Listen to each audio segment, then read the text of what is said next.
Hello guys, welcome back to podcast study. I am Tasya. And it's me, Dinda. We are back again with you, the student of Bina Sarana Informatika University Karawang.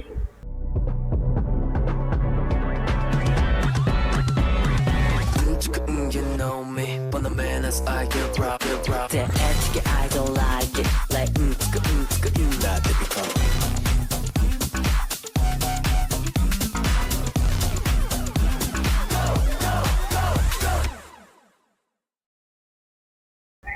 Okay, I am so happy that today we get to talk about something that's so closely tied to our life, the internet. Let's be honest, who here checks their phone the moment they wake up?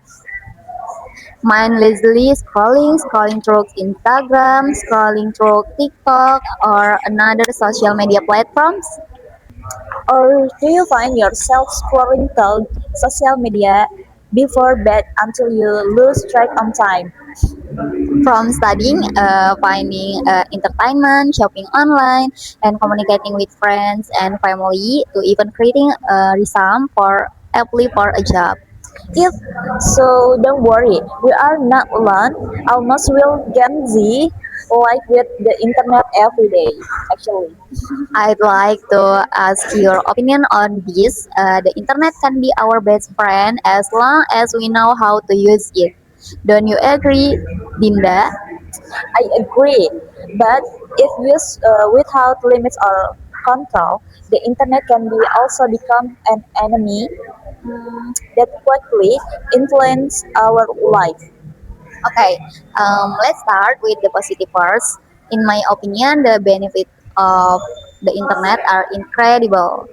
For example, learning is much easier now. We can search for study materials, watch educational videos, take online class, and even discuss topics with people from all over the country.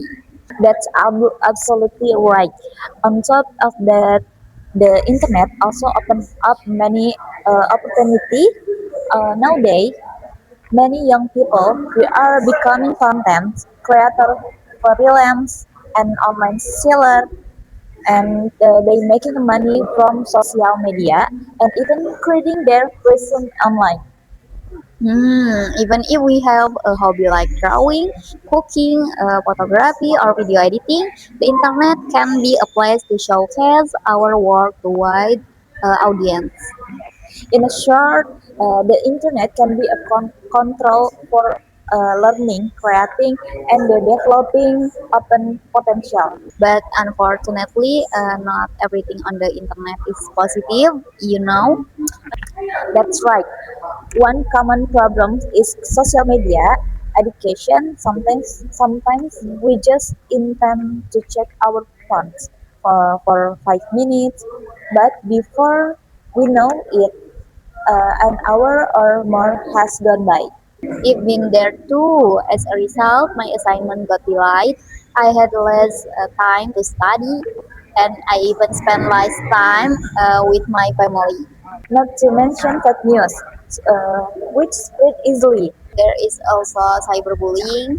Negative comment or hate speech can cause someone to lose their self-confidence and even affect their mental health. That's why, as internet user, we need to be more careful when writing comments or sharing content. In my opinion, the most important things so in maintain a balance between the digital worlds and the real. Yes, we shouldn't end up with thousands of friends and social media, but rarely talk to the family or friends who are right around us. Also, don't forget to engage in offline activities such as exercising, reading a book, or pursuing a hobby. After all, physical and mental health are just as important as online activities. So, how can we make sure the internet remains a friend, not a few? First, limit the time you spend on social media. Second, think before you post anything. Third, Don't blind trust all the information you see. 4. Keep your account secure. And finally, use the internet for productivity purpose. So the internet is actually neither a friend nor an enemy. What matters is how we use it.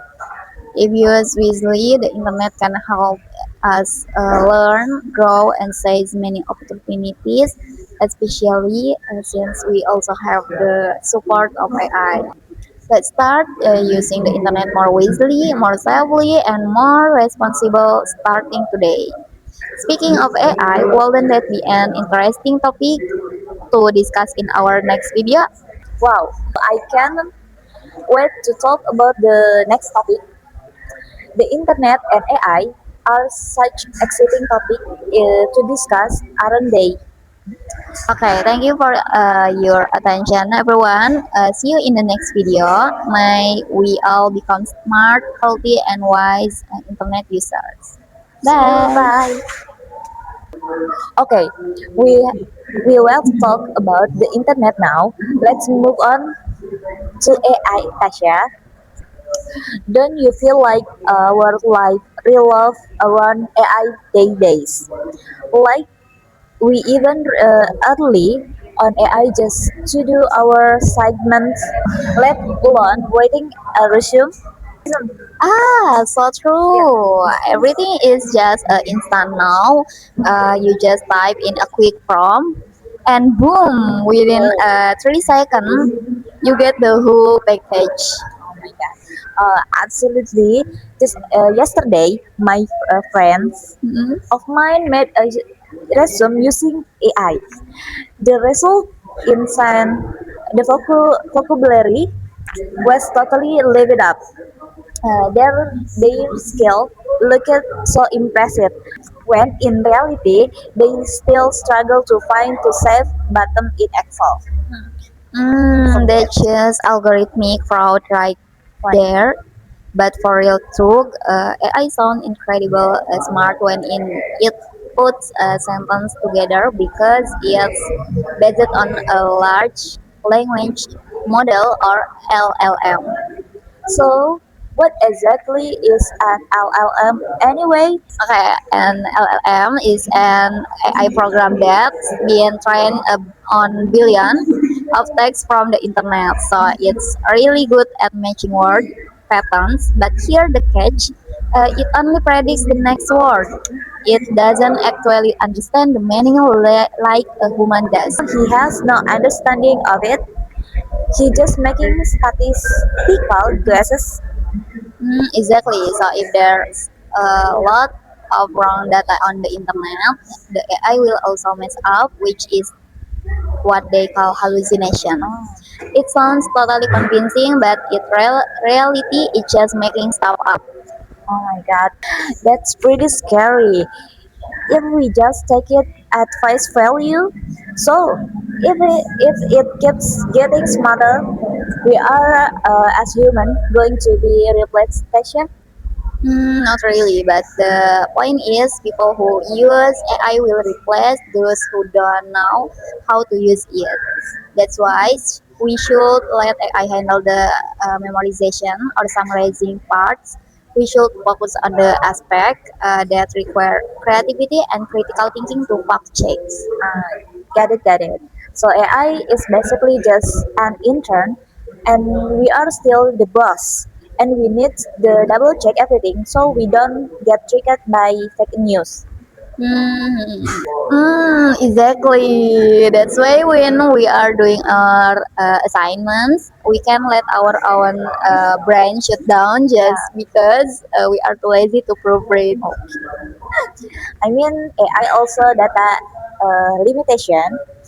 Take the free version of GPT or example, its knowledge is capped at a cretain year. So, if you ask it about a news story that just went viral this morning, it won't have a clue. Oh, really? So it's not up to date then? No, no. That's why if your close work needs the less data. You still have to manually browse Google or read the journal, the original journal. Don't we make AI your only search? Well, true. So if I ask uh, AI who my soulmate, it won't have a clue, right? I mean, forget about Aisha. Even God is probably still keeping that secret. But seriously, do you think AI is going to get creepy in the future? Even now, it can already make fake video that look incredibly real, which is that they call deepfake. Deepfake. You know about that, right? Oh yeah, the one where someone face can be passed onto another person videos, right?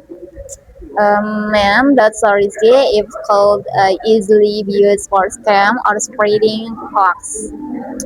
Seriously, it's insane, and now isn't not even just face. Our voice and can also be cloned to sound 100 identical. That's so creepy. But since we've been talking about the negative impacts this whole time, is there actually a positive side to AI that's seriously helpful for school or work? Ton of them. For example, AI can be your personal 24/7 tutor. Don't get a coding formula or math problem at 2 a.m.